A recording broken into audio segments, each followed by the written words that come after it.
নিজের খোরা গর্তে নিজেই পড়েছে ইসরায়েলি প্রধানমন্ত্রী বেনিয়ামিন নেতানিয়াহু। লেবানন থেকে ফিলিস্তিন, সবখানেই প্রতিরোধের মুখে থমকে গেছে ইসরায়েলির আস্ফালন। অন্যদিকে খোদ আমেরিকার রাজপথেও এখন প্রতিবাদের দাবানল। ট্রাম্পের যুদ্ধবাজ নীতির বিরুদ্ধে উত্তাল নিউ ইয়র্ক। তাহলে কি ফুরে আসছে ইসরায়েলের দাপট? আর কেনই বা ইউরোপে বন্ধু হারিয়ে একা হয়ে পড়ছে নেতানিয়াহু? মধ্যপ্রাচ্যের রণক্ষেত্র থেকে ওয়াশিংটন, সব খবর নিয়ে আমি সৈয়দ মিরাজুর রহমান আপনাদের সাথে আছি ডিজিটাল নিউজ টিভির এই বিশেষ প্রতিবেদনে।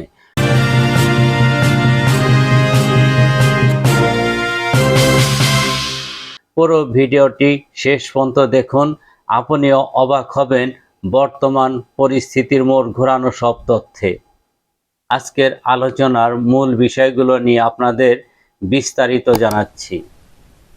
দক্ষিণ লেবাননে ইসরায়েলি ট্যাঙ্কের সমাধি, ড্রোন হামলায় দিশেহারা আইডিএফ, হাঙ্গেরিতে ক্ষমতার পালাবদল, নেতানিয়াহুর বিরুদ্ধে করা অবস্থান ঘোষণা নতুন সরকারের, ওয়াশিংটনের যুদ্ধবাজ নীতির বিরুদ্ধে উত্তাল নিউ ইয়র্ক, রাজপথে কয়েকশো বিক্ষোভকারী গ্রেপ্তার, ইরান আমেরিকা মুখোমুখি বৈঠক, আগামী 16 এপ্রিল জেনেভা অথবা ইসলামাবাদে আলোচনার প্রস্তাব, পোপের করা হুঁশিয়ারি, যুদ্ধ বন্ধ না করলে ভয়াবহ পরিণতির মুখে পড়বে বিশ্ব অর্থনীতি।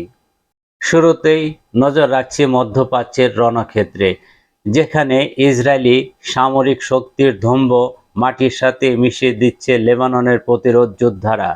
ইরানের মদতপুষ্ট এই যোদ্ধাদের সামনে রীতিমতো নাকানি চুবানি খাচ্ছে ইসরায়েলি বাহিনী।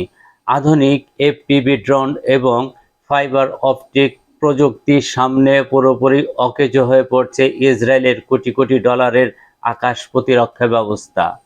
গত কয়েক সপ্তাহে দক্ষিণ লেবানন হয়ে উঠেছে ইসরায়েলি সামরিক যানের কবরস্থান। ধ্বংস হয়েছে ইসরায়েলের গর্ব হিসাবে পরিচিত একাধিক মার্কাভা 4 ট্যাঙ্ক এবং অত্যাধুনিক সব সামরিক বুলডোজার। সামরিক বিশ্লেষকরা বলছেন, রাশিয়ার অত্যাধুনিক যুদ্ধ কৌশল ব্যবহার করে এখন ইসরায়েলকে কোণঠাসা করে ফেলেছে এই প্রতিরোধ বাহিনী। অন্যদিকে ইসরায়েলের সবচেয়ে বড় মিত্র খোদ আমেরিকার ভেতরেই জনরোষের দাবানল ছড়িয়ে পড়েছে। ডোনাল্ড ট্রাম্পের যুদ্ধবাজ নীতি এবং ইসরায়েলকে অন্ধ সমর্থনের বিরুদ্ধে এবার রাস্তায় নেমেছে খোদ মার্কিনেরাই। নিউ ইয়র্ক পুলিশের হাতে গ্রেপ্তার হয়েছে জর্ডান মামদানি এবং চেলসি ম্যানিংয়ের মতো ব্যক্তিত্ব সহ বহু শান্তিকামী মানুষ।